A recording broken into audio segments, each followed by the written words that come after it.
ojú ọ̀nà tí Anobi gbé kalẹ̀. Ojú ọ̀nà tá ní Muhammad gbé kalẹ̀.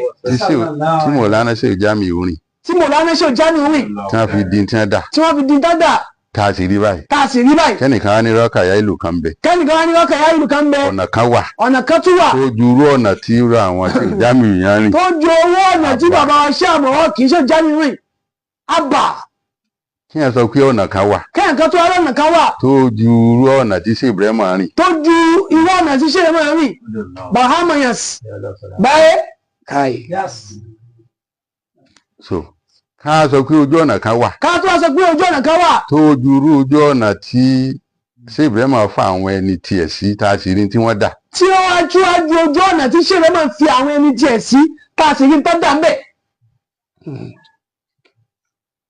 Wọ́n wá sọ pé èyí ò mọ ara èèyàn bí èèyàn bá wà èyí ò mọ ara rẹ̀ tí ó ní nǹkan tí yóò ṣe tí yóò fi mọ ara rẹ̀ tí yóò fi kò síbi tí èèyàn ti lè mọ ìmọ̀ yẹn ju ọ̀dọ̀ Ọlọ́run àtànábì lọ. Kò síbi tí èèyàn ti lè mọ ìmọ̀ yẹn ju ọ̀dọ̀ Ọlọ́run àtànábì lọ tó dára rẹ̀ mọ̀. Tẹ̀ríkà Tìjàníyà radiyallahu. Tẹ̀ríkà Tìjàníyà. Astaghfirullah. Istighfaru. Salatu ala nabi yìí. La ilaha illallah. La ilaha illallah. Mẹ́ta ni. Istighfaru. Tó bá dún ní ma dáadáa. Yóò sọ àná fún ọ. Yóò sọ àná fún ọ. Àná. Ọmọ látara istighfaru. Ọmọ látara istighfaru. Asalatu. Ọmọ ẹni. Ọmọ ẹni. Inú gẹ́gẹ́. Àná yẹn níbi tó ti ń bọ̀. Àná yẹn níbi tó ti ń bọ̀. Àti gbogbo tó ṣe lọ́hùn.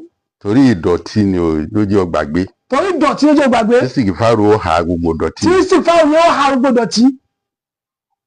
Wàá rí ibi tó ti ń bọ̀. Asalatu fún Ànábì.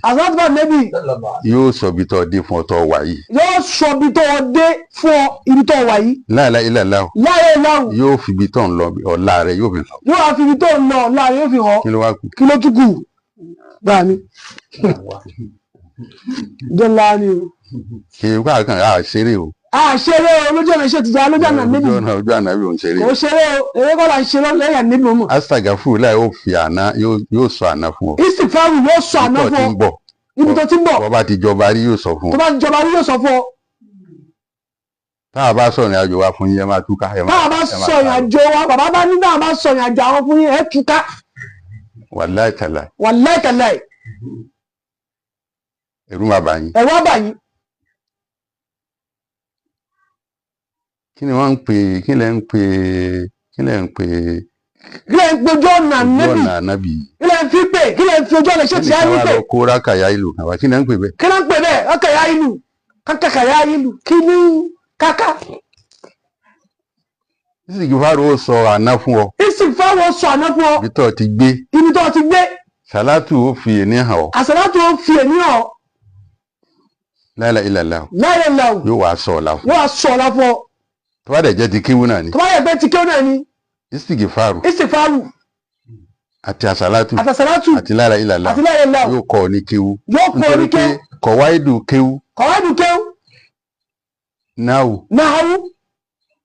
Wọ́n ní fíìlù. Isimu. Arifu. Mẹ́ta. Náà ni. Astaghfirullah. Istighfaru. Àsàlátù. La ilaha illallah. Yóò bí kéwú. So àwa ní Fatia. Doma. Kẹsọ̀. Sunkún. Ó jẹ́ mẹ́rin. Awalu. Akhiru. Zahiru. Batinu. Awalu. Akhiru. Zahiru. Batinu.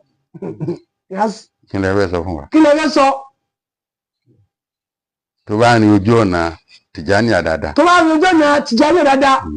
Gbogbo ẹ ti di rọrùn.